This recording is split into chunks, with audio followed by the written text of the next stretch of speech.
Feliz día a todos. Bienvenidos a esta conferencia. Les habla la doctora Mirekli Guzmán Ramos, médico internista y cardióloga clínica. Antes de iniciar con el tema que vamos a tratar el día de hoy, que es acerca de la hipertensión arterial, cómo manejar esta otra pandemia en el área de atención primaria. Por supuesto, quiero agradecer a Luquen Ula por su gentil invitación a compartir con ustedes estas evidencias en relación a esta otra pandemia. Antes de iniciar la conferencia, por supuesto, quiero expresar que no tengo ningún conflicto de intereses para darla.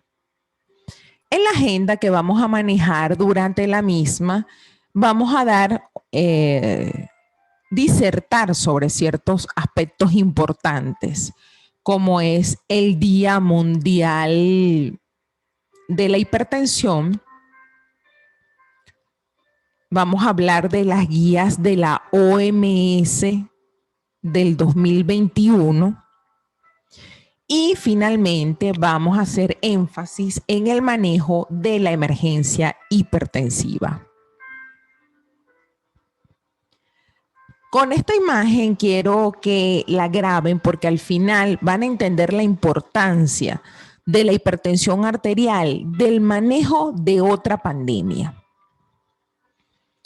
Recientemente, el 17 de mayo del 2021, se conmemoró el Día Mundial de la Hipertensión Arterial. La finalidad de este día es promover la concienciación y los esfuerzos para prevenir, diagnosticar y controlar la hipertensión arterial. ¿Por qué? Porque esta es una condición que constituye el principal factor de riesgo para padecer enfermedades cardiovasculares.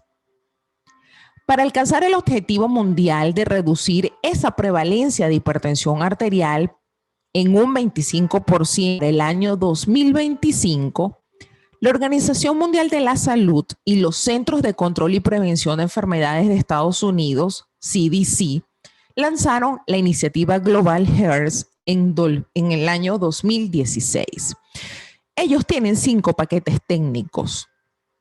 El HEARS, que es el manejo del riesgo cardiovascular, el MAD-POWER, que es abatir la epidemia mundial del tabaquismo, el ACTIV, que es para aumentar la actividad física, el SHAKE para la reducción de la sal y el REPLACE para eliminar las grasas trans. ¿Qué busca estos paquetes técnicos de la HEARS? Sobre todo, la iniciativa tiene como objetivo mejorar la salud del corazón en todo el mundo. ¿Por qué? Porque la hipertensión arterial afecta entre el 20 a 40% de la población adulta de la región y significa que en las Américas alrededor de 250 millones de personas padecen de presión alta. La hipertensión arterial es prevenible o, en su defecto, puede ser pospuesta a través de un grupo de intervenciones preventivas. ¿Y por qué hago énfasis en esta parte? Porque precisamente el tema final que conversaremos es acerca de las emergencias hipertensivas. No queremos llegar a una emergencia hipertensiva. Por eso es que tenemos que hacer énfasis en las intervenciones en prevención, entre las cuales se destacan la disminución del consumo de sal, una dieta rica en frutas y verduras, ejercicio físico y mantenimiento de un peso corporal saludable. Según las estadísticas de la Organización Mundial de la Salud, cada año mueren más personas por enfermedades cardiovasculares que por cualquier otra causa. De hecho, está demostrado que 17,8 millones de personas fallecen anualmente en el mundo a causa de una enfermedad cardiovascular. Las dos más frecuentes es el infarto de miocardio y el ictus. La hipertensión es el principal factor de riesgo de enfermedad cardiovascular o SB y es una condición médica grave que aumenta significativamente el riesgo de enfermedad cardíaca, cerebral, renal, entre otras. En las Américas, la prevalencia de la hipertensión es alta y aunque es relativamente fácil de diagnosticar y su tratamiento es costo efectivo, existen importantes brechas en la atención de estos pacientes. Ya para el año 2019, en América Latina y el Caribe, el 28% de las mujeres y el 43% de los hombres desconocían su condición de hipertensos. Más aún, millones de personas hipertensas no estaban recibiendo el tratamiento que necesitaban. Entre los tratados, el 29% de las mujeres y el 24% de los hombres no estaban controlados. ¿Qué trae esto como consecuencia? Que solo apenas un 35% de las mujeres y un 23% de los hombres tenían hipertensión controlada. Para disertar sobre este tema de la hipertensión, vamos a tocar los aspectos claves de las diferentes sociedades internacionales y sus documentos de consenso recientes. Tenemos el de la OPS, que es la Organización Panamericana de la Salud, y la Organización Mundial de la Salud, quienes en este 2021, apenas en el mes de septiembre, sacaron las guías del tratamiento farmacológico de la hipertensión en adultos. En el 2020, la Sociedad Internacional de Hipertensión, por sus siglas en inglés ISH, también sacó sus guías de manejo de la hipertensión.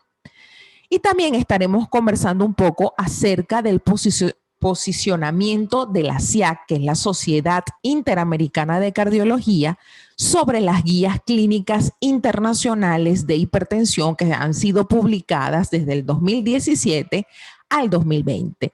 Por supuesto que también hablaremos sobre aspectos que están destacados en la Sociedad Americana del Corazón. La guía de la Organización Mundial de la Salud del 2021 para el tratamiento farmacológico de la hipertensión en adultos proporciona unas nuevas recomendaciones para ayudar a los países a mejorar el manejo de la hipertensión y así evitar, por supuesto, que estos pacientes se descontrolen y lleguen a tener crisis hipertensivas tipo emergencia hipertensiva o urgencia hipertensiva. HERS será el modelo de manejo del riesgo cardiovascular, incluyendo no solamente la hipertensión, sino también la diabetes y la dislipidemia en la atención primaria de salud en las Américas. HERS en las Américas es una iniciativa de los países que está liderado por los ministerios de salud con participación de los actores locales y va a estar acompañados técnicamente por la OPS. ¿Qué busca esto? Integrar armónica y progresivamente a los servicios de salud ya existentes para promover la adopción de las mejores prácticas mundiales en la prevención y control de las enfermedades cardiovasculares y modificar el desempeño de los servicios a través del mejor control de la hipertensión y la promoción de la prevención secundaria con énfasis en la atención primaria de salud. Para el 2025, HERS será el programa de primera línea para fortalecer, integrar y mejorar la calidad de la atención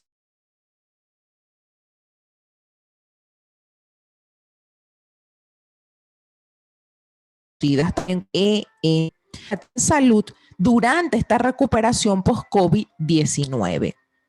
Esta iniciativa se está poniendo en práctica en 16 países y 739 centros de atención primaria de salud que están ubicados en un área de influencia gregaria de más de 8 millones de personas. Vámonos, ¿qué es lo que dicen las guías del 2021? Que fueron publicadas el 27 de septiembre del 2021 y recientemente divulgadas por la OMS. Ellos hacen énfasis en recomendaciones relacionadas al nivel de presión arterial para comenzar a tomar medicamentos, tipos de medicamentos o combinación de medicamentos a usar, el nivel de presión arterial objetivo y la frecuencia con la cual deben realizarse controles de seguimiento de la presión arterial y proporcionar la base de cómo los médicos y otros trabajadores de la salud pueden contribuir a mejorar la detección y el tratamiento de la hipertensión, algo novedoso en estas guías. Para ello se hacen dos tipos de recomendaciones, las recomendaciones fuertes y las recomendaciones condicionales.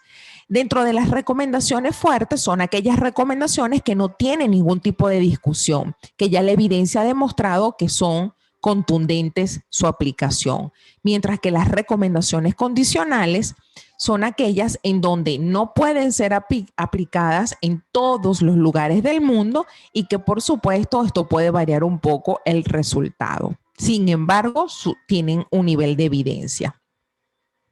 Vamos a comenzar a comentar rápidamente para que tengan una idea general de lo nuevo que está saliendo en hipertensión. La primera recomendación habla acerca del umbral de presión arterial para la iniciación del tratamiento farmacológico. La Organización Mundial de la Salud recomienda el inicio del tratamiento farmacológico antihipertensivo de las personas con un diagnóstico confirmado de hipertensión y que tengan una presión arterial sistólica de 140 milímetros de mercurio o una presión arterial diastólica de 90 milímetros de mercurio. Esto es un grado de recomendación fuerte. También recomiendan el tratamiento farmacológico antihipertensivo de las personas con enfermedad cardiovascular y presión arterial sistólica de 130 a 139 milímetros de mercurio. También es una recomendación fuerte. Sugieren también el tratamiento farmacológico antihipertensivo de las personas sin enfermedad cardiovascular, pero con un alto riesgo cardiovascular. ¿En qué pacientes? Pacientes con diabetes mellitus o enfermedad renal crónica que tengan una presión arterial sistólica de 130 a 139 milímetros de mercurio. También es una recomendación fuerte. Hay observaciones en esta recomendación de implementación, como que es el inicio del tratamiento farmacológico de la hipertensión arterial, debe comenzar a más tardar 4 semanas después del diagnóstico de hipertensión. Pero si el nivel de presión arterial es alto, por ejemplo, el paciente llega con una presión arterial sistólica mayor o igual a 160 milímetros de mercurio o una diastólica mayor o igual a 100 milímetros de mercurio, o hay evidencia de daño en un órgano diana, entonces usted debe iniciar el tratamiento farmacológico sin demora. La segunda recomendación habla acerca de las pruebas de laboratorio, y es que cuando se inicia la terapia farmacológica para la hipertensión, la Organización Mundial de la Salud sugiere realizar pruebas para detectar comorbilidades e hipertensión secundaria, pero solo cuando la prueba no demore o impida el inicio del tratamiento.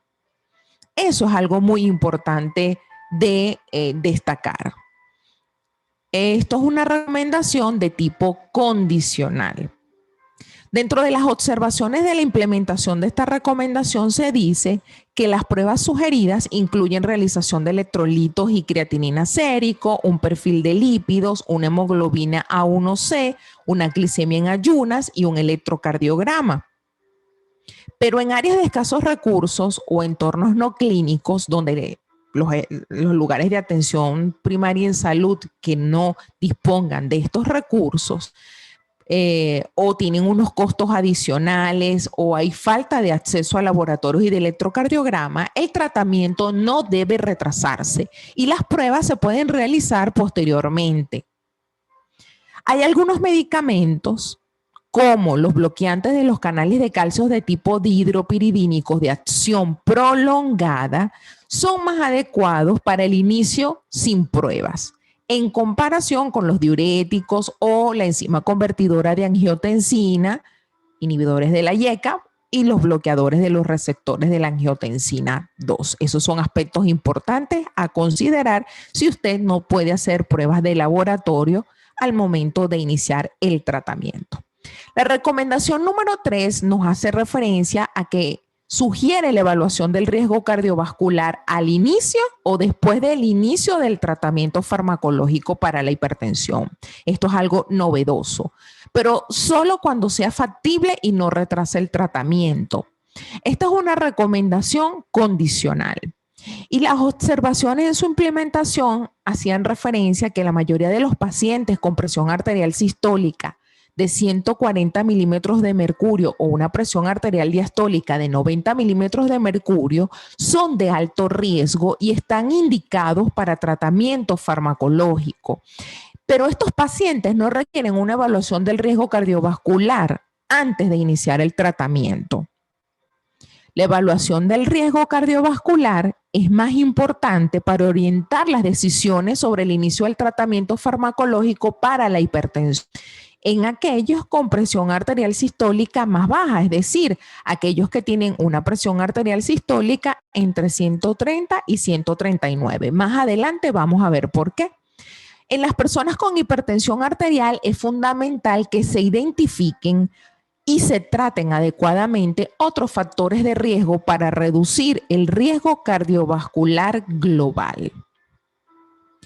Hay disponibles muchos sistemas de evaluación del riesgo de enfermedad cardiovascular. Está el score de Framingham, las tablas score europeas, pero en ausencia de que usted tenga una ecuación calibrada para la población local en donde usted esté laborando, la elección siempre dependerá de los recursos disponibles, de la aceptabilidad y la viabilidad de la aplicación de ese score o de un determinado score.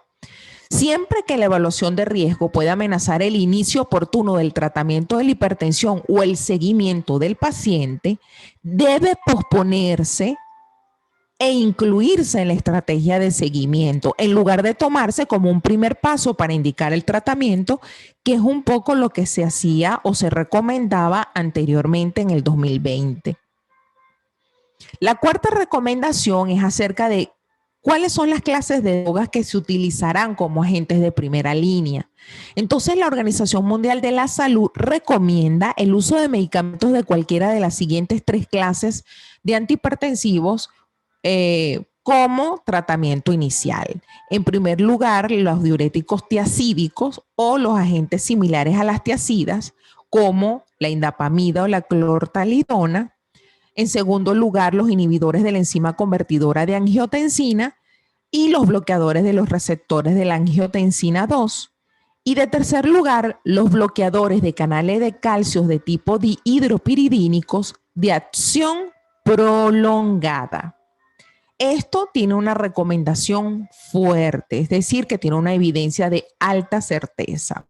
Las observaciones que se hicieron a esta recomendación fue que siempre prefiera los antihipertensivos de acción prolongada, pero que por supuesto hay que considerar diferentes escenarios clínicos, por ejemplo, que usted tiene que considerar a la hora de prescribir el medicamento. Si usted tiene una persona, por ejemplo, mayor a 65 años o afrodescendientes, debe incluir diuréticos o calcioantagonistas, bloqueadores de los calcioantagonistas de hidropiridina de acción prolongada. O si el paciente tiene una cardiopatía isquémica, iniciar beta bloqueantes y ECA-JUARA2, sobre todo en pacientes con proteinuria severa, diabetes mellitus u enfermedad renal crónica e insuficiencia cardíaca. La recomendación número 5 nos habla en relación a la combinación de las terapias. Para los adultos que ya sabemos que son hipertensos, que requieren tratamiento farmacológico, la OMS sugiere una terapia combinada, pero ellos lo sugieren preferiblemente con una combinación en una sola pastilla. Que todos esos medicamentos en conjunto sean una sola pastilla para mejorar la adherencia y la persistencia del tratamiento. Esos fármacos que van a ser utilizados en terapia combinada deben elegirse según las 3 clases de medicamentos que ya se les mencionó: los diuréticos tipo tiazidas o similares a las tiazidas, inhibidores de la enzima convertidora de angiotensina o los bloqueantes de los receptores de angiotensina 2 y los bloqueadores de los canales de calcio dihidropiridínicos de acción prolongada. Esto es una recomendación condicional que llevó a una observación de implementación en donde se hacía referencia a que la terapia con medicamentos combinados puede ser especialmente valiosa cuando la presión arterial basal es de 220-100 milímetros de mercurio, es decir, más alta que la presión arterial objetivo.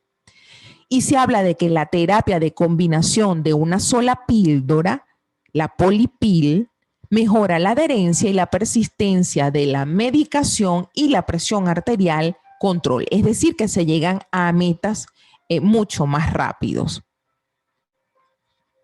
La sexta recomendación habla de cuáles son esas metas u objetivos sobre la presión arterial. La Organización Mundial de la Salud recomienda un objetivo de tratamiento de presión arterial es que ésta esté por debajo de 140-90 milímetros de mercurio en todos los pacientes con hipertensión sin comorbilidades. Esto tiene un grado de una recomendación fuerte. También recomienda un objetivo de tratamiento de presión arterial sistólica menor a 130 en pacientes hipertensos, pero ya tengan una enfermedad cardiovascular conocida. Es una recomendación también fuerte. Y finalmente, la Organización Mundial de la Salud sugiere un objetivo de tratamiento de presión arterial sistólica menor de 130 en pacientes de alto riesgo, que estén hipertensos y que tengan un alto riesgo de desarrollar enfermedad cardiovascular, sea porque tienen diabetes mellitus o enfermedad renal crónica. Esta sí es una recomendación condicional. La recomendación número 7 es sobre la frecuencia de evaluación. Según la Organización Mundial de la Salud, sugiere un seguimiento mensual después que usted inició el tratamiento para la hipertensión o si hizo un en el antihipertensivo. Y ese seguimiento mensual de cada 4 semanas, máximo 6 semanas, lo va a hacer hasta que el paciente alcance el control de la presión arterial o llegue a la presión arterial meta. Esto es una recomendación condicional. También sugiere un seguimiento cada 3 a 6 meses para los pacientes cuya presión arterial está bajo control, es decir, tienen presiones arteriales en su valor meta. Esto es una recomendación condicional. Y la última, que es la número 8, la octava recomendación, es sobre el tratamiento por profesionales no médicos. ¿Y por qué hacen este tipo de recomendaciones? Porque se ha visto que hay menor personal médico, pero un mayor número de población que tiene hipertensión arterial. Entonces, si queremos reducir la carga global de hipertensión para el 2025, la OMS sugiere que el tratamiento farmacológico de la hipertensión puede ser proporcionado por profesionales no médicos, por ejemplo, enfermeras, farmacéuticos, pero se deben cumplir ciertas condiciones, como es que este personal esté capacitado de manera adecuada en hipertensión y en fármacos antihipertensivos, que tengan autoridad para prescribir y que, por supuesto, se lleven por protocolos de manejo específicos, pero sobre todo que tengan supervisión del médico. Esto es una recomendación condicional. Aquí hay algo muy importante que resaltar, es que los trabajadores comunitarios de la salud pueden ayudar en tareas como la educación, la entrega de medicamentos, la medición y el monitoreo de la presión arterial a través de un modelo de atención colaborativo establecido. Sin embargo, el alcance de atención de la hipertensión practicada por estos trabajadores comunitarios siempre dependerá de las regulaciones locales que pueden variar según cada país. Se alienta en esta época a la telemonitorización y al autocuidado en la comunidad o en el hogar para mejorar el control de las cifras de presión arterial. Esto es como parte de un sistema de gestión integrado. Cuando el tratamiento lo considere apropiado el equipo médico y vea que es factible y asequible para el paciente. La supervisión médica se puede realizar a través de métodos innovadores como la telemonitorización o similares para garantizar que el acceso al tratamiento en la población no se retrase, sobre todo en estos momentos que estamos cursando con la pandemia de la COVID-19. Ahora bien, esas fueron las recomendaciones a grande modo de la Organización Mundial de la Salud del 2021. Pero en el 2020 salieron las guías de la ISH, que es la Sociedad Internacional de Hipertensión. Y su misión es básicamente la misma, reducir la carga global de hipertensión, y desarrollaron una serie de pautas de prácticas que se pueden aplicar a nivel mundial para el manejo de hipertensión en mayores de 18 años. El comité directivo de esta Sociedad Internacional de Hipertensión extrajo contenido basado en evidencia en un formato práctico y fácil de utilizar, tanto en países de bajos recursos como de altos recursos. Y esto es algo bien interesante. Establecieron dos tipos de estándares de tratamiento: el estándar óptimo y el estándar esencial. El estándar óptimo es el estándar de atención basado en la evidencia, aunque ellos saben que no siempre esto va a ser posible. Y el estándar esencial es el estándar mínimo de atención dado por opinión de expertos. Este comité que hizo estas guías está consciente de ciertos estándares esenciales que en entornos de muy bajos recursos no podrán cumplirse, como es la medición de la presión arterial fuera del consultorio, porque las personas no tienen acceso a un dispositivo electrónico o cualquier otro dispositivo para medirse la presión arterial, o no tienen un centro de salud cercano a su comunidad. Entonces, esto es algo que pudiese evitar que se cumpla con esa pauta. Lo otro es que muchas veces no se pueden realizar las visitas consecutivas a la consulta, ni tampoco el uso de la polipíldora. Sin embargo, el mensaje importante para ustedes que están en formación es que se debe hacer todo lo posible para cumplir los estándares de atención esenciales para que podamos entre todos reducir la morbimortalidad cardiovascular inducida por la hipertensión arterial.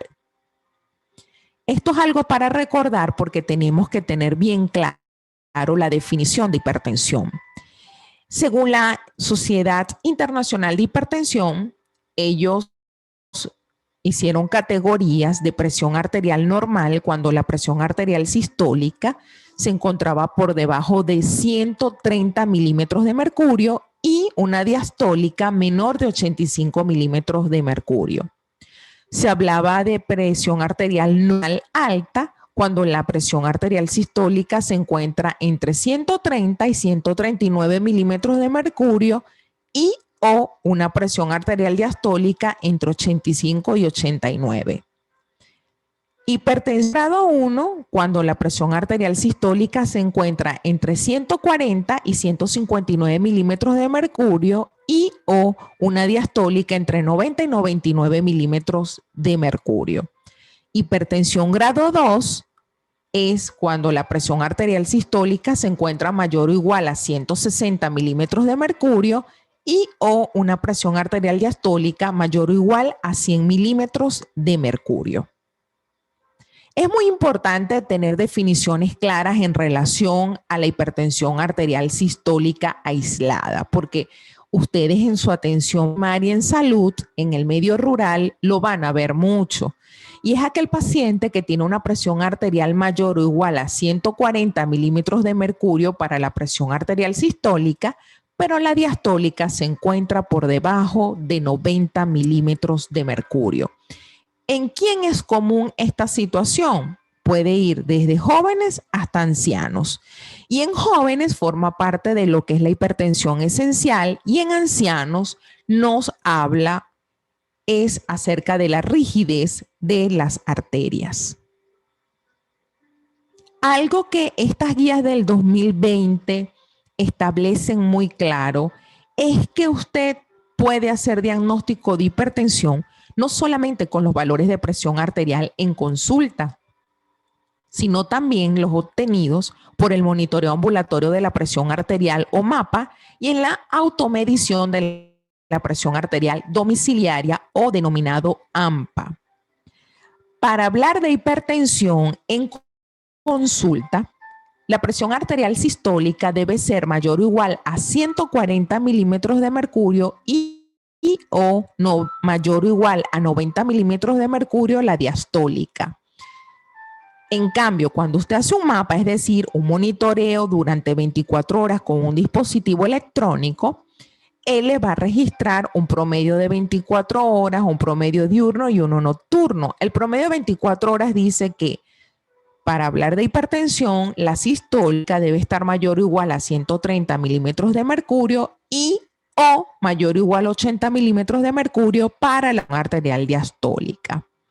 En el promedio diurno, la presión arterial sistólica debe ser mayor o igual a 135 milímetros de mercurio o mayor o igual a 85 milímetros de mercurio para la presión arterial diastólica. Y para el promedio nocturno, la presión arterial sistólica debe ser mayor o igual a 120 milímetros de mercurio o mayor o igual a 70 milímetros de mercurio la presión arterial diastólica. En el caso del AMPA, que es la automedición de la presión arterial que hace el paciente en su domicilio con su equipo de presión arterial, para hablar de hipertensión es que los valores deben estar, la presión arterial sistólica mayor o igual a 135 milímetros de mercurio o mayor o igual a 85 milímetros de mercurio para la presión arterial diastólica. Este cuadro es muy importante tenerlo en cuenta a la hora de estar consultando en el área de atención primaria en salud.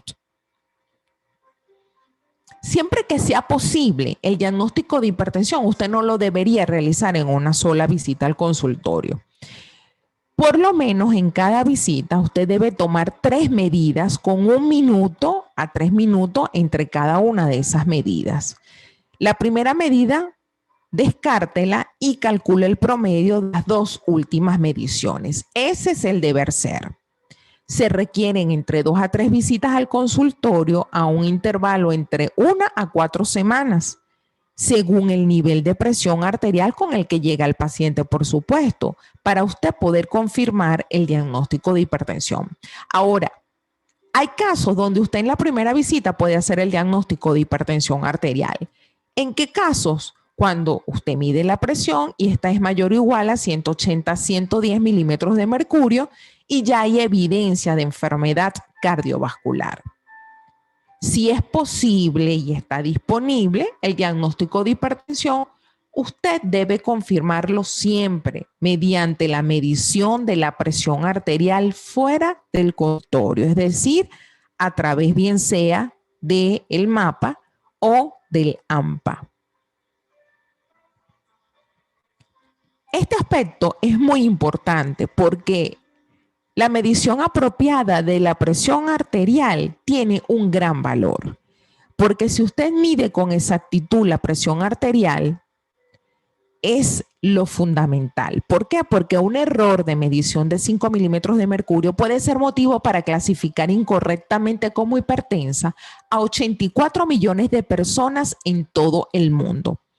Ahí, la OPS y la OMS tienen unas guías que están totalmente libre acceso en la página de ellos, donde habla de las especificaciones técnicas de la OMS para los dispositivos automáticos de medición de la presión arterial no invasivas y con brazaletes. Y allí le explica muy bien. Aquí lo que les traigo es un resumen. El paciente debe estar sentado. La espalda debe estar apoyada sobre el soporte de la silla. El paciente no debe hablar durante la medición. El brazalete que se utilice del tensiómetro debe tener un tamaño apropiado a la circunferencia de la región braquial. El brazo debe estar descubierto, es decir, no tener ropa, y debe tener un soporte medio del brazo a nivel del corazón. Los pies del paciente, como está allí en la gráfica, debe estar en el suelo y evitar cruzar las piernas. Importante es que cuando usted vaya a medir la presión arterial, hágalo en un cuarto silencioso y cómodo. El paciente previamente no debe haber fumado. Y como siempre les digo, nunca el paciente debe fumar en ninguna de sus formas. Debe haber consumido café o hecho ejercicio en los 30 minutos anteriores a hacerse la medición de la presión arterial. Debe tener la vejiga vacía y se deben tomar las 3 mediciones en intervalos entre 1 a 3 minutos y recuerden que siempre tomar el promedio de las últimas 2 mediciones. Pero antes de continuar, quiero mostrarles que el dispositivo electrónico, que es el tensiómetro, se recomienda que debe utilizarse un dispositivo electrónico totalmente validado.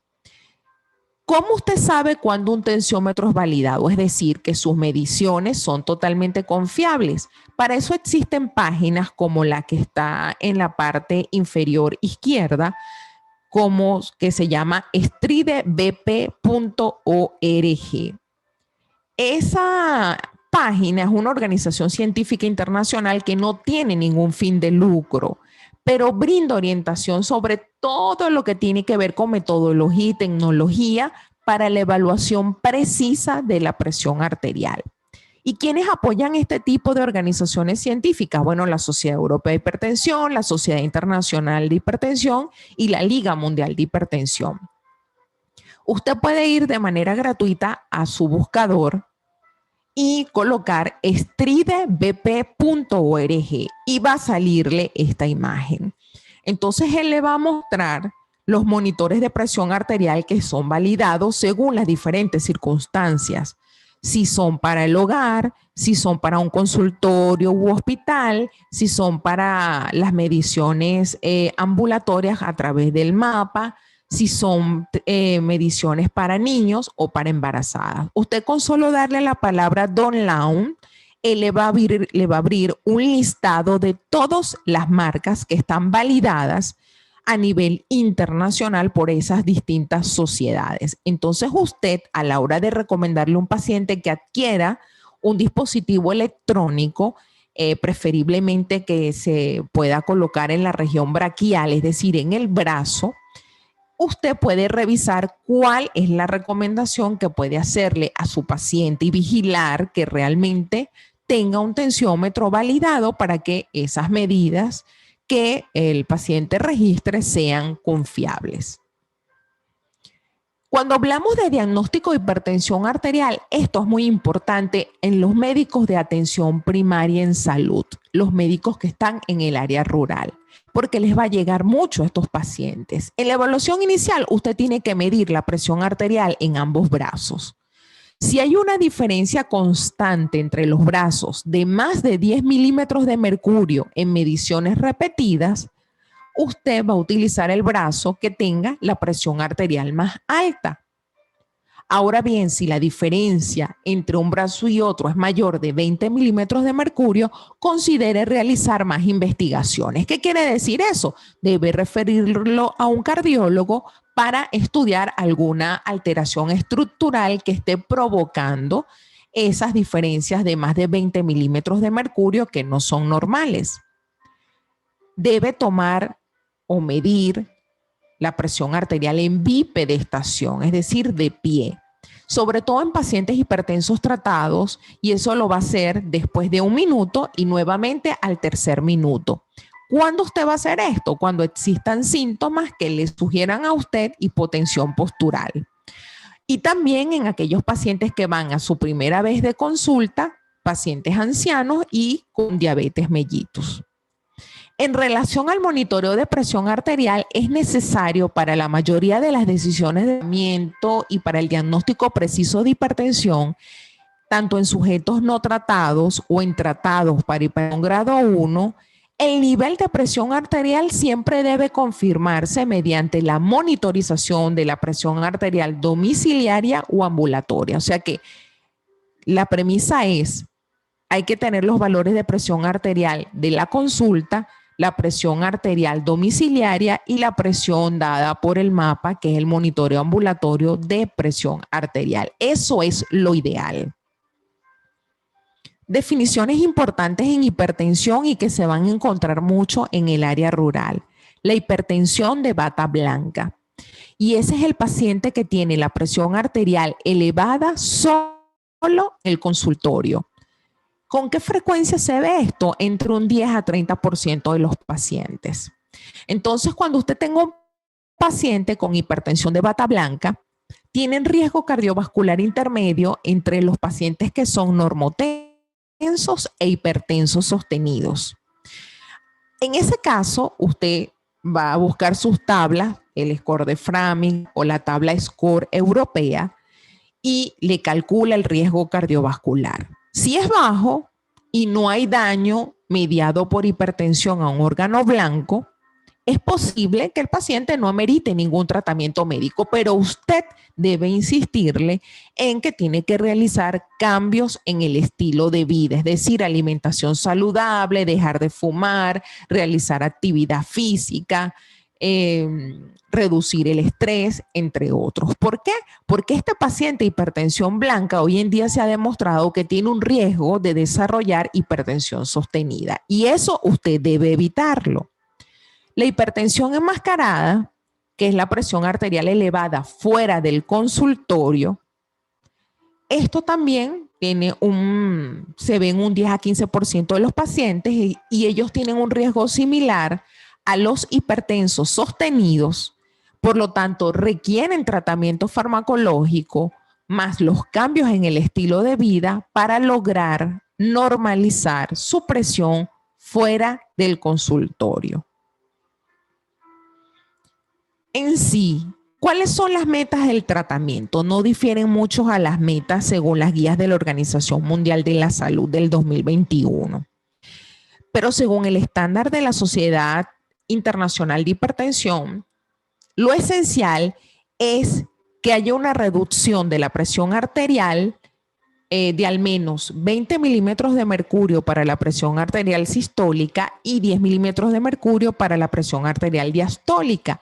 ¿Con qué fin? Para lograr idealmente una presión menor a 140-90 milímetros de mercurio. Eso es lo esencial. Lo óptimo es que si usted tiene un paciente de menos de 65 años, su presión arterial objetivo sea menos de 130-80 milímetros de mercurio si lo tolera, es decir, si no tiene ningún síntoma asociado por ese descenso de la presión, pero nunca debe ser menor de 120-70 milímetros de mercurio.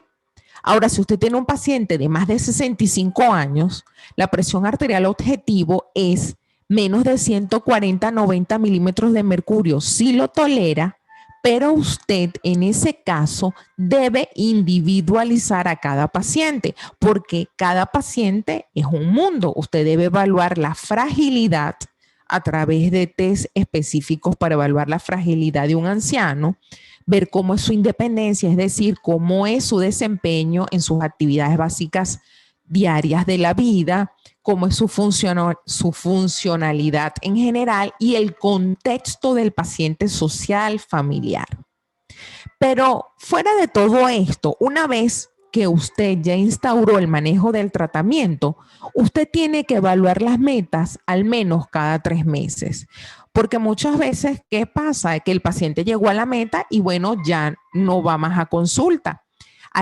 Esos pacientes debemos evitar que ocurra eso porque son los pacientes que seguramente a usted le va a llegar posteriormente con una emergencia hipertensiva. Cada paciente debe evaluarse la meta, es decir, el valor óptimo que tiene que tener de presión arterial al menos cada 3 meses. Este algoritmo es bastante sencillo. Vamos a discutirlo, pero ustedes lo van a tener allí de primera mano para que lo lean todas las veces que sea necesario. Este algoritmo de la Sociedad Internacional de Hipertensión nos habla de qué es lo que es el tratamiento óptimo basado en evidencia y el tratamiento esencial que no siempre se cumple todo lo que realmente dice la evidencia. Pero dentro de lo óptimo, que es lo que tenemos que siempre llevarnos en la mente, es que hay diferentes pasos. El paso número 1, cuando usted tiene un paciente, lo ideal primero es que la terapia combinada sea solamente en una sola píldora, ¿verdad? Eso se llama la polipíldora, eso es lo ideal. Entonces, en el paso 1, en las recomendaciones óptimas, usted tiene que usar terapia dual combinada a dosis baja. ¿Qué fármacos va a usar en el paso 1? Bueno, ahí puede usar ARA2, que son los antagonistas del receptor de la angiotensina 2, o un IECA, que es los inhibidores de la enzima convertidora de angiotensina, más un calcio antagonista dihidropiridínico, siempre a dosis bajas. Si no llega a las metas de control de presión arterial en un lapso de 4 a 6 semanas, entonces se pasa al paso 2, que es la terapia dual combinada a dosis. También la misma combinación, ARA2, IECA y los calcioantagonistas dihidropiridínicos de acción prolongada. Si con eso no se llegan las metas de presión arterial, váyase al paso 3 y utilice la terapia triple combinada, es decir, a los ARA2, IECA y a los calcioantagonistas dihidropiridínicos de acción prolongada, le va a asociar un diurético. Ese diurético puede ser un diurético tipo tiazida o un diurético tiazida-like, es decir, similar a las tiazidas, como la entamida y la clortalidona. Y si usted no llega a la meta en ese paso 3, entonces usted pasa al 4 y ya estamos hablando de hipertensión resistente. Entonces usted va a continuar con su triple combinación más la espironolactona u otro medicamento que usted considere. La espironolactona a dosis de 12,5 miligramos a 50 miligramos por día.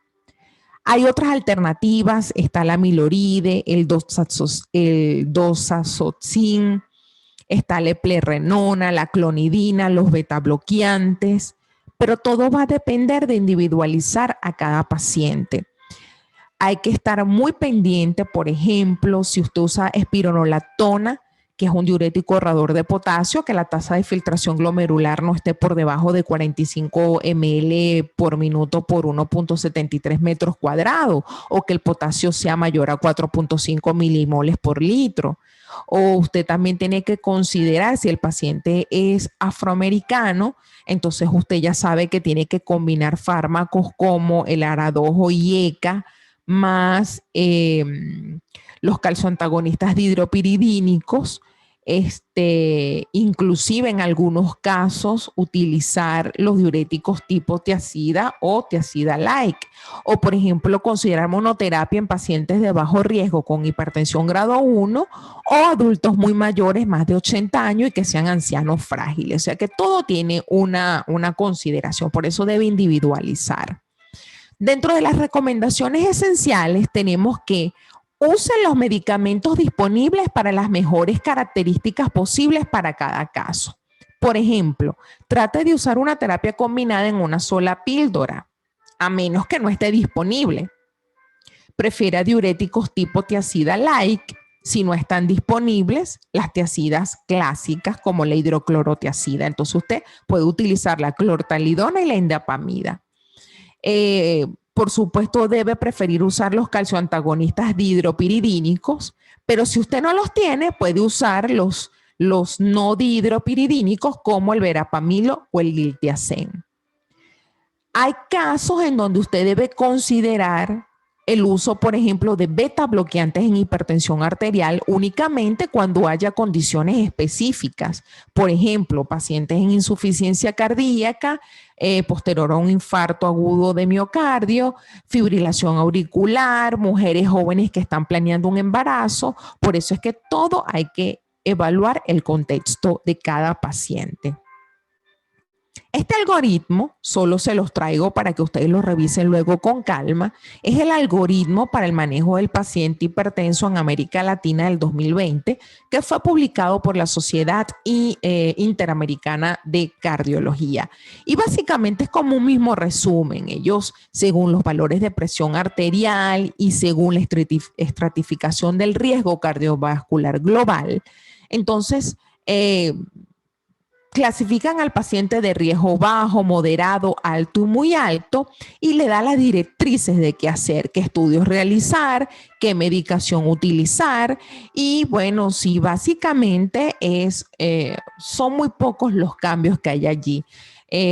Según la OMS, ya sabemos que nunca se debe retrasar el tratamiento por hacer un cálculo del riesgo cardiovascular, algún examen para descartar algún proceso de hipertensión secundaria. Aquí sí son un poquito, quizás piden la confirmación por presión arterial por consulta, por mapa, por AMPA. Sin embargo, no varía mucho de la idea original, tampoco de las nuevas guías del 2021. Entonces, un algoritmo que yo siempre los invito a que lo impriman y lo tengan también en su bolsillo, porque cuando estamos en el medio rural, en la atención primaria en salud, es muy bueno tener esos algoritmos para tener un apoyo al momento de una toma de una decisión. Ahora bien, ¿por qué hicimos todo este paseo por la hipertensión arterial, su diagnóstico correcto? ¿Por qué hablamos del tratamiento? Porque ahora viene la parte que quizás ustedes están esperando, que es la conducta a seguir por el médico de atención primaria o el médico rural frente a una situación de crisis hipertensiva. Entonces, cuando ustedes se encuentran en el área rural, lo primero que deben preguntarse es, ¿qué cifras de presión arterial deben definir a un paciente en una situación de riesgo? Esa es la primera pregunta que usted se debe realizar. Porque es muy importante que usted tenga en cuenta que no siempre el valor absoluto del nivel de la presión arterial puede no ser tan importante como la velocidad en que aumentó la presión arterial. Por ejemplo, vamos a llevarlo al aspecto práctico. Hay pacientes con hipertensión de larga evolución, muchos años hipertensos, que no toman ningún tipo de tratamiento porque no han sido diagnosticados o porque si fueron diagnosticados no cumplieron con las pautas de tratamiento ni nunca llegaron a los valores de presión arterial meta porque no hubo un seguimiento adecuado. Entonces, estas personas pueden tolerar presiones sistólicas de 200 milímetros de mercurio o diastólicas por encima de 150 milímetros de mercurio y no desarrollan encefalopatía hipertensiva. Esto quiere decir que la velocidad con que se fue incrementando la presión arterial fue lento, progresivo en el tiempo. Pero hay otras ocasiones donde, por ejemplo, en los niños y en las embarazadas, ellos pueden desarrollar encefalopatía con presiones diastólicas de tan solo 100 milímetros de mercurio. Por eso es que tenemos que detenernos a pensar en qué contexto está tu paciente del área rural. Porque la gravedad de la situación no debe ser valorada, al menos exclusivamente, por las cifras de presión arterial, por más elevadas que estas puedan ser. Debemos evitar algo que es el desespero. Muchas veces nos llega un paciente con una crisis hipertensiva y debemos evitar actitudes agresivas a la hora de nosotros querer descender los valores de presión arterial. ¿Por qué? Esto es muy importante que quede claro, porque muchas veces debido a que hacemos un descenso brusco de dichas cifras de presión arterial, pueden conllevar a una hipoperfusión de órganos vitales, como causa, por supuesto, de una hipotensión brusca. Y eso trae un consiguiente riesgo de isquemia miocárdica o daño neurológico irreversible. Por eso, el mensaje claro que tiene que quedar en esta lámina es que debemos evitar actitudes agresivas. Debemos calmarnos y hacer un análisis rápido del contexto de ese paciente.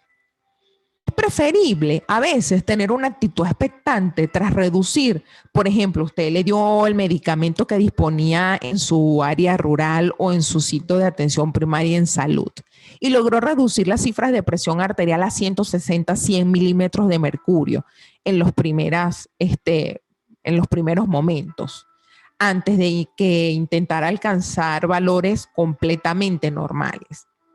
Se ha demostrado a veces que con 30 a 60 minutos de reposo se pueden controlar el 45% de las crisis hipertensivas que se remiten a los hospitales. Entonces, todos estos factores tenemos que tomarlos en cuenta a la hora que usted se le presente un paciente con una crisis hipertensiva. Calmarse y analizar el contexto clínico del paciente. Estas definiciones son muy importantes tenerlas claras, porque cuando tenemos una presión arterial mayor o igual a 180 para la presión arterial sistólica y 110 milímetros de mercurio para la presión arterial diastólica y presencia de síntomas graves, se considera una emergencia hipertensiva. Y toda emergencia hipertensiva, el tratamiento de elección es por vía endovenosa. Eso es lo que recomiendan las guías de actuación clínica. Ese es el deber ser, el estándar óptimo. En ausencia de síntomas, no hay un nivel de presión arterial donde tengamos que actuar de inmediato. ¿Por qué? Porque el paciente está ante una urgencia hipertensiva. Entonces, esos son los pacientes que usted puede tratar por vía oral y hacer un seguimiento de manera ambulatoria. Cuando tenemos una emergencia hipertensiva, que no queremos llegar a esta situación, si realmente aplicáramos todo lo que hablamos al principio y lográramos las metas de presión arterial en los pacientes, no deberíamos llegar a una emergencia hipertensiva. Pero sin embargo, es importante saber que en una emergencia hipertensiva hay una elevación de la presión arterial con daño mediado por hipertensión, es decir, daño orgánico agudo a nivel del ojo, específicamente en la retina. Puede haber un desprendimiento de retina, en el cerebro un ictus, en corazón un infarto de miocardio, a nivel renal una insuficiencia renal aguda. Cuando usted hable de emergencia hipertensiva, esta requiere un diagnóstico rápido y hay que hacer una reducción inmediata de la presión arterial para evitar que una insuficiencia orgánica progresiva que pueda aumentar la mortalidad en este paciente. Entonces, mensaje clave de esta lámina es que la emergencia hipertensiva generalmente requiere terapia vía endovenosa. Eso no lo digo yo, lo dicen todas las guías de las sociedades científicas a nivel mundial. ¿Qué tratamiento usted va a elegir a la hora de una emergencia hipertensiva? Bueno, todo va a estar determinado por el daño orgánico, por el órgano que esté afectado en ese momento. ¿Cuáles son las presentaciones clínicas de la emergencia hipertensiva? Tenemos la hipertensión maligna y la encefalopatía hipertensiva. La hipertensión maligna es cuando el paciente tiene una presión arterial de 200, 120 milímetros de mercurio y está asociado, por ejemplo, con retinopatía bilateral avanzada, como hemorragias, edema de papila, manchas algodonosas, es decir, alteraciones en la retina. Encefalopatía hipertensiva es cuando hay una elevación severa de la presión arterial, está asociado con letargo, convulsiones, alteraciones de la visión, coma, en ausencia de otras explicaciones por otras causas. Tenemos la microangiopatía trombótica hipertensiva, que es una elevación grave de la presión arterial que está asociada con otros elementos como es la hemólisis, la trombocitopenia en ausencia de otras causas y mejoría con el tratamiento para reducir la presión arterial. Hay otras presentaciones como es la elevación severa de la presión arterial asociada con hemorragia cerebral, es decir, un ictus hemorrágico o un ictus isquémico, el síndrome coronario agudo, un edema pulmonar cardiogénico, una disección aórtica, la preeclampsia y la eclampsia. Cuando usted esté frente a una emergencia hipertensiva en su medio rural o en su sitio de atención primaria en salud, usted rápidamente tiene que interrogar ciertos antecedentes médicos. ¿Tenía hipertensión arterial preexistente el paciente? ¿Cuándo aparecieron y cuánto duraron los síntomas? ¿Hay causas potenciales que conllevaron a ese incremento brusco de la presión arterial? Por ejemplo, el paciente tiene un incumplimiento de fármacos o cambió su estilo de vida, uso de analgésicos, los AINES, de manera indiscriminada, usa esteroides, usa terapia inmunosupresora, utiliza drogas como la cocaína. Entonces, todos ustedes rápidamente tienen que investigar estos antecedentes médicos. Este gráfico lo traigo de Medscape en su edición en español, cortesía del doctor Alejandro Yaret, donde si usted tiene un paciente que tiene un descontrol hipertensivo, es decir, usted le mide la presión y tiene mayor o igual a 180, 110 milímetros de mercurio, usted se tiene que hacer la siguiente pregunta. ¿El paciente tiene síntomas o daño orgánico? Es decir, daño mediado a órganos por la hipertensión. Si la respuesta es no, entonces usted, ¿qué es lo que debería hacer? Inicia tratamiento antihipertensivo si no lo venía recibiendo o ajusta de medicamentos orales en el domicilio. Y por supuesto tiene que hacer una evaluación semanal con controles de presión arterial de este paciente en el domicilio y la colocación de un mapa. Esa sería una urgencia hipertensiva. Pero si la respuesta cuando usted se plantea, el paciente tiene síntomas o daño a órgano blanco o daño mediado por hipertensión, que es el término que se utiliza en el 2021, si usted dice que sí, ¿qué es lo que usted tiene que hacer? Todas las guías lo dicen. El paciente no puede ser manejado en un área rural. El paciente tiene que ser enviado a urgencia, a emergencia, a un hospital para abordaje diagnóstico. Por eso es que usted en el área rural donde trabaje tiene que conocer cuándo llega, cuál es su hospital de referencia, si cuenta con ambulancia, cuánto tiempo tarda en llegar una ambulancia de su sitio de ambiente rural al hospital. Tener todos esos factores ya planificados, porque si usted tiene una emergencia hipertensiva, el manejo tiene que ser en hospital. ¿Por qué? Porque el tratamiento va a depender de la causa.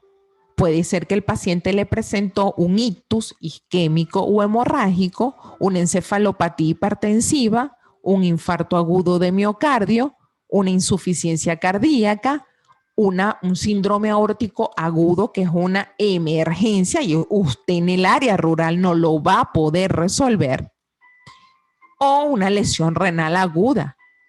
Entonces, si usted tiene cualquiera de estas causas, entonces, en líneas generales, el algoritmo dice que usted no debe disminuir la presión arterial media más del 25% en las primeras 24 horas. Por supuesto, eso es cuando ya llegó al hospital, el paciente se monitoriza, se tiene un área adecuada.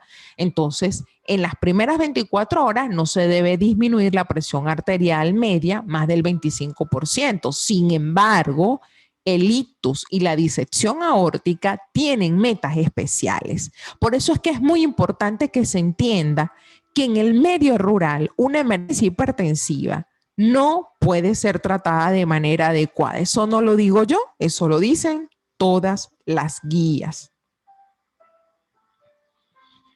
Este gráfico es de la Sociedad Americana del Corazón, la American Heart Association.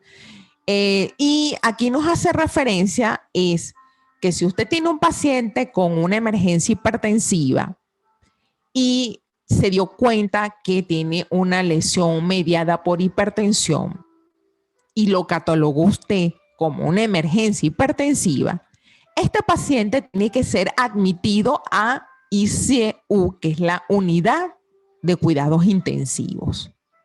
¿En qué condiciones? Sobre todo los pacientes con disección aórtica, preeclampsia o eclampsia y una crisis de feocromocitoma. Si tiene estas tres condiciones, por ejemplo, una disección aórtica, una preeclampsia o una eclampsia, un feocromocitoma, entonces las metas cambian, como dije en la lámina anterior, porque hay que reducir la presión arterial sistólica por debajo de 140 milímetros de mercurio en la primera hora y menos de 120 milímetros de mercurio en los casos de patología aórtica, es decir, en la disección aórtica aguda. Ahora bien, si no es ninguna de estas condiciones, pero tiene una emergencia hipertensiva, ¿qué se tiene que hacer? Reducir la presión arterial, máximo un 25% de la presión arterial media en la primera hora, después del valor de 160 a 100 a 110 milímetros de mercurio en las próximas 2 a 6 horas, hasta llevar a la normalidad en las próximas 24 a 48 horas. Por eso es que cada paciente es individual dependiendo de la causa de la emergencia hipertensiva. Ahora bien, un mensaje claro. Las emergencias hipertensivas son situaciones de difícil solución en atención primaria, por lo que solo se debe valorar en atención primaria el cuadro clínico del paciente. Y una vez determinada la sospecha o comprobada que haya afectación de daño a órgano mediado por hipertensión, ¿qué debe hacer usted como médico rural? Remitir al paciente al hospital de referencia suyo. Si bien se puede, y hay algunos centros de atención primaria que tienen algunos fármacos que se administran por vía intravenosa, como la nitroglicerina o el urapidil o el labetalol, buenísimo, pero usted tiene que estar claro que tiene que primero saber los mecanismos de acción y siempre consultar con un especialista, bien sea por vía de una llamada o una interconsulta. El objeto del tratamiento es reducir de forma controlada la presión arterial diastólica en un 25% aproximadamente durante un periodo que va desde minutos a varias horas. Como siempre les digo, dependiendo de la situación clínica del paciente. Un aspecto importante que debe todo médico rural tener en cuenta es que se debe evitar reducir bruscamente la presión arterial para que usted evite los efectos secundarios sobre la circulación cardíaca o la circulación cerebral. No nos debemos desesperar. Ya sabemos cuáles son las situaciones en donde hay que actuar más rápido, pero siempre hay que evitar la reducción brusca de la presión arterial. Hay signos y síntomas que están asociados con las complicaciones de órganos diana o daño mediado por hipertensión en las crisis hipertensivas, que van desde retinianos, cardiovasculares, renales y del sistema nervioso central. En la retina, el paciente puede venir con visión borrosa, diplopía, al examen del fondo de ojo exudados y hemorragias, edema de papila o vasoconstricción de las arteriolas retinianas. En la esfera cardiovascular puede presentar dolor torácico, bien sea en la espalda o en el abdomen. Entonces usted no debe desestimar esos síntomas porque no solamente puede ser un infarto, puede ser una disección de la aorta. Puede presentar palpitaciones, náuseas, vómito, disnea, ortopnea, estertores y sibilancia, pueden haber soplos nuevos, arritmias, ritmo de galope, los pulsos periféricos anormales, eso le tiene que llamar mucho la atención, por eso es importante el examen físico rápido pero minucioso y la ocultación de ruidos abdominales que pueden estar o no presentes. A nivel renal, el paciente puede presentar oliguria, hematuria y nicturia, micciones frecuentes, dolor y sensibilidad en el flanco, en ambos flancos, edemas periféricos, fatiga, debilidad, hidronefrosis o agrandamiento renal. Y en el sistema nervioso central Cefaleas, ¿ok? Dolores de cabeza, que a veces el paciente dice es el peor dolor de cabeza que he sentido en mi vida, acompañado de náuseas, confusión, cambios visuales, debilidad focal o parestesias, debilidad generalizada, desorientación, déficit neurológico focales, crisis convulsiva y hasta llegar al coma. Ahora bien, la pregunta que todos nos hacemos: ¿qué emergencias hipertensivas requieren un descenso inmediato de la presión arterial? Y básicamente les traigo las presentaciones clínicas, entre ellas la hipertensión maligna, que ya la definimos, la encefalopatía hipertensiva, el ictus agudo, el isquémico, el ictus hemorrágico, el síndrome coronario agudo, el edema pulmonar cardiogénico, la disección de la aorta aguda, la eclampsia y la preeclampsia. Por ejemplo, si usted tiene una hipertensión arterial maligna, que es una hipertensiva, la presión arterial objetivo es que haya una reducción entre el 20 y 25% en las primeras horas. Si es una encefalopatía hipertensiva, la presión arterial debe reducirse entre un 20 y un 25% de manera inmediata en la primera hora. Si es un ictus agudo, que tiene una presión arterial sistólica más de 200 milímetros de mercurio, una diastólica de más de 120 milímetros de mercurio, la presión arterial media debe ser reducida en un 15% en la primera hora. Si es un ictus hemorrágico con una presión arterial sistólica más de 180 milímetros de mercurio, debe ser de inmediato y llevar una presión arterial menor a 180 milímetros de mercurio para reducir el daño cerebral. Si estamos ante un infarto de miocardio o un síndrome coronario agudo, la presión arterial sistólica de inmediato debe llevarse a menos de 140 milímetros de mercurio. Si es un edema pulmonar de origen cardiogénico, es decir, una insuficiencia cardíaca o un edema pulmonar por un infarto, tenemos que llevar de inmediato la presión arterial sistólica a menos de 140 milímetros de mercurio. Si es una disección de aorta, que es algo muy grave, la presión arterial sistólica debe estar por debajo de 120. La frecuencia cardíaca debe estar menos de 60 latidos por minuto de manera inmediata. Y si es una eclampsia o preeclampsia, también tiene que ser inmediato la presión arterial objetivo. Es decir, la presión arterial sistólica tiene que ser menor a 160 milímetros de mercurio y la diastólica menos de 105 milímetros de mercurio. Estas son cosas muy fundamentales que tenemos que saber, pero ya usted sabe, como médico de atención primaria en salud, que este tipo de emergencias hipertensivas deben ser manejadas en un hospital. En esta gráfica les dejo cuál es el tratamiento de primera línea según la emergencia hipertensiva. Va desde la betalol, nicardipina, nitroglicerina, nitroprusiato, esmolol, la betalol, sulfato de magnesio, dependiendo de cada emergencia. Muchas veces ninguno de estos fármacos es muy difícil encontrarlos en una atención primaria. Sin embargo, hay excepciones. Por eso es importante saber cuál es el tratamiento de primera línea para cada caso específico y cuál es la alternativa si no tengo el medicamento. Por eso esto es algo, como yo siempre digo, hay que imprimir y leerlo.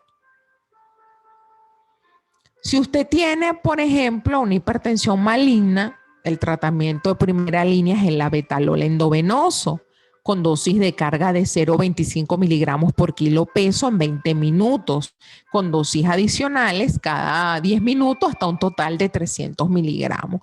Hay sus guías para la preparación que allí se las puse. Si tienen una encefalopatía hipertensiva y un ictus, entonces pudiesen hacer uso de la nicardipina endovenosa, que esta tiene un inicio de efecto, en relación antes de la nicardipina.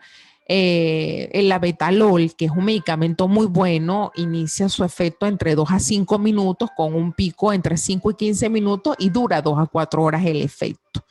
En relación a la nicardipina, Sí les tengo que decir que, bueno, se puede usar 5 miligramos en 1 hora, su efecto inicia en 20 minutos y tiene una vida media de 2 a 4 horas. Todo eso está allí en las láminas para que ustedes puedan revisarlo con calma. En los casos de un infarto de miocardio, tenemos que el tratamiento primera línea es la nitroglicerina y el labetalol. Son fármacos hospitalarios. Sin embargo, en algunos lugares de atención primaria en salud pudiesen tenerlos. Entonces es importante saber que puede usar la nitroglicerina endovenosa porque tiene un inicio de efecto muy rápido, un pico máximo de efecto y dura 3 a 5 minutos. O sea que si usted puede titularlo rápidamente. También puede utilizar el labetalol endovenoso. El edema pulmonar cardiogénico, el tratamiento primera línea es el nitroprusiato o la nitroglicerina más los diuréticos de asa. Todo va a depender, por ejemplo, si usted tiene nitroglicerina y va a utilizar, por supuesto, endovenosa, va a utilizar la furosemida o la bumetanida, que también es otro diurético que pudiese utilizar, y allí están las dosis y las guías de preparación.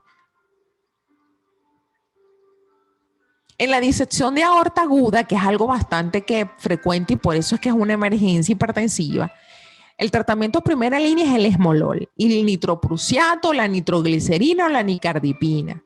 Allí están las dosis y, por supuesto, lo importante aquí saber es a qué meta hay que llegar porque un paciente puede morirse rápidamente por un síndrome aórtico agudo.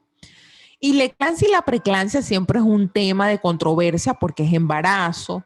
Sin embargo, en líneas generales, los consensos siguen insistiendo que la betalol o la nicardipina deben usarse y sobre todo el sulfato de magnesio, que se puede administrar en una dosis de ataque inicial entre 2 y 4 gramos intravenoso en 5 a 10 minutos y luego se hace una perfusión intravenosa continua. Por supuesto, hay que saber los protocolos de cada hospital que los debe tener escritos y muy claros para que precisamente todo el personal sepa qué hacer a la hora de una eclampsia y una preeclampsia, que son emergencias hipertensivas de las cuales depende la vida no solamente de la madre, sino del feto. Cada país tiene una situación especial. Los venezolanos sabemos esto muy bien. Entonces, cuando uno está trabajando en el medio rural o en la atención primaria en salud, dependiendo de la localidad, uno tiene que saber primero cuando llega, preguntarse, ¿qué fármacos disponemos? Eso es su primera pregunta. Tengo nitroprusiato, tengo nitroglicerina, tengo atenolol, clonidina, furosemida, tengo labetalol, tengo nicardipina. Entonces, a veces uno dice, se siente frustrado porque, bueno, no hay nada de eso, pero no se frustre. Ya usted sabe qué hacer en caso de una emergencia hipertensiva. Tiene que saber a qué distancia está su hospital de referencia y trasladar al paciente. Mientras, usted puede usar un comodín. Siempre tenga a la mano el teléfono de un experto, un cardiólogo, que lo puede orientar en una situación de una emergencia hipertensiva y apoyarlo moralmente. El tratamiento de la crisis hipertensiva, recuerden que según la situación específica de cada país debe ser individualizado. El profesional médico debe elegir entre esos fármacos autorizados aquel que se adapte mejor a las circunstancias de cada paciente. Debe evitar disminuciones excesivas de la presión arterial que pueden desencadenar isquemia renal, cerebral o coronaria. Nunca olviden ese tercer punto. No se desesperen. Siempre, si tiene temor, duda, consulte con un experto.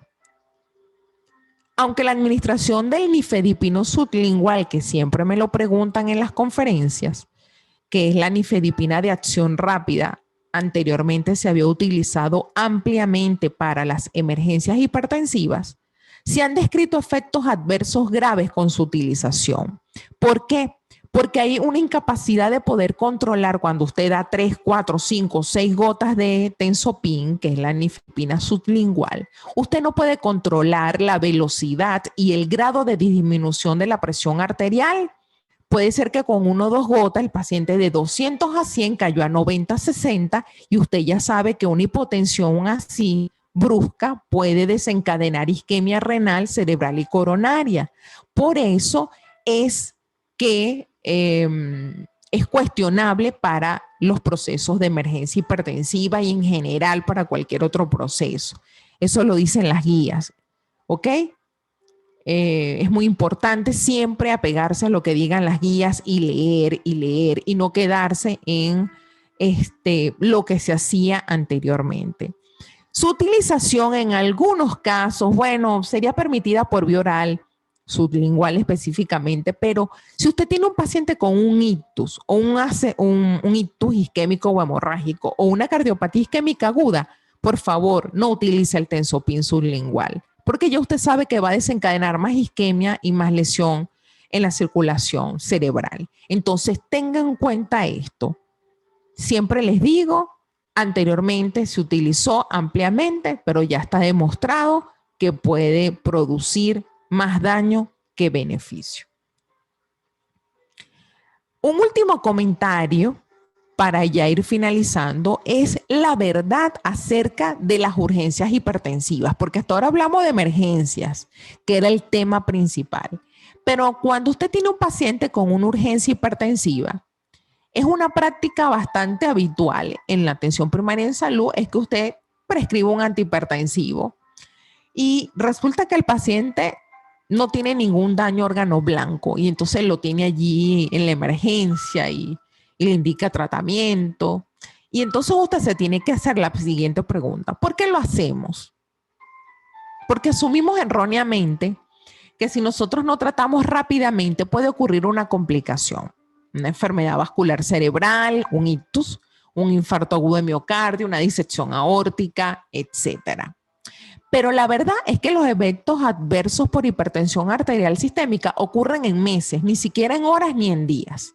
Entonces, usted ante una urgencia hipertensiva, ya dijimos según el algoritmo, usted tiene tiempo de iniciar tratamiento o ajustarlo y verlo semanalmente con controles de presión arterial, domiciliario, la colocación de un mapa y puede irlo controlando sin mayor problema.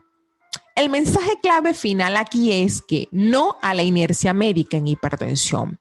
Si nosotros realmente cumpliéramos las pautas de las que hablamos inicialmente en esta conferencia, no tendríamos que llegar a un paciente con una crisis hipertensiva tipo emergencia que pone en riesgo su vida o una crisis hipertensiva tipo urgencia. Entonces, no a la inercia médica significa que usted debe estar más en prevención, en estar pendiente que el paciente llegue a la meta de presión arterial, de que cumpla el tratamiento.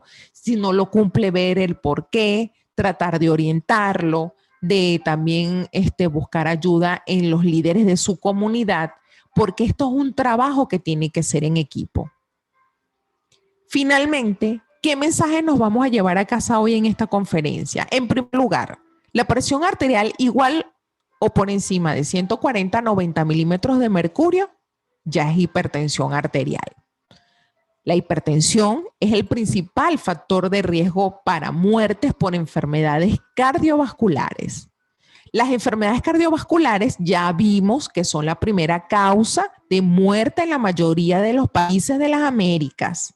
Y en Venezuela es la misma situación, es la primera causa de mortalidad y son responsables del 30% de las muertes en la región latinoamericana.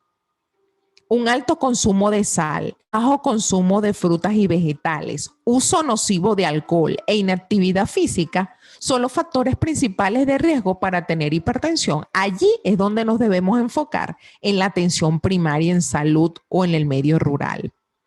La presión arterial alta combinada con uso de tabaco, obesidad, diabetes, colesterol alto, aumenta más el riesgo de tener una enfermedad cardiovascular. Por eso es que tenemos que insistir en la educación. a menos o menos del 30% de la población de las Américas tiene una presión arterial alta y en algunos países este porcentaje puede llegar hasta un 48%. Imagínense, más hipertensos que médicos. Para finalizar, para cualquier persona que usted atienda en atención primaria en salud en su medio rural, edúquelo. Dígale que debe suspender el uso del tabaco porque está relacionado no solamente con cáncer de pulmón y laringe, sino también con enfermedad del corazón. Hay que disminuir el consumo de sal, disminuir de peso, actividad física regular, 150 minutos semanales de actividad física moderada, disminuir o quitarse el consumo de alcohol, porque producen arritmias y las arritmias o fibrilación auricular pueden producir desde insuficiencia cardíaca hasta otros problemas. Comer sanamente, frutas, vegetales, reducir el consumo de azúcar, comer legumbres, proteínas. A veces sale mucho más barato comprar vegetales que alimentos procesados. Solo hay que educar a la población. Decirle que tiene que tener un consumo moderado de café o té, que debe evitar la contaminación ambiental, porque hoy en día la contaminación ambiental es un factor de riesgo para enfermedad cardiovascular. Entonces tenemos que también promover que cuidemos nuestro ambiente. Y también recomendarle, bueno, que el paciente haga meditación, esas técnicas de mindfulness que permiten relajar, controlar el estrés y reprogramar el cerebro para poder llevar un estilo de vida saludable. Bueno, hasta aquí la conferencia del día de hoy. Espero que les haya sido de su agrado y que les permita tener un panorama actualizado en relación a la hipertensión arterial. Bueno, agradeciendo nuevamente a la junta directiva que es del UCEN de la ULA, que tuvo esa gentil invitación para que yo pudiera conversar con ustedes el día de hoy. Les habló la doctora Mirecli Guzmán Ramos. Yo soy médico internista, cardióloga clínica y pueden seguirme en mi página en Instagram como @soytucardioprevención, donde publico información relacionada a la prevención de las enfermedades cardiovasculares. No me queda más que despedirme, pedirles que se sigan cuidando en esta pandemia de la COVID-19, usando la mascarilla correctamente, manteniendo un distanciamiento social de 2 metros y un lavado frecuente de manos. Nuestra meta es dar el ejemplo al resto de la sociedad. Si tú te cuidas, cuidas a tu familia y todos nos cuidamos. Así que por haber estado todo este tiempo compartiendo conmigo, les doy muchísimas gracias por su atención y me despido de todos ustedes. Hasta luego. Cuídense mucho.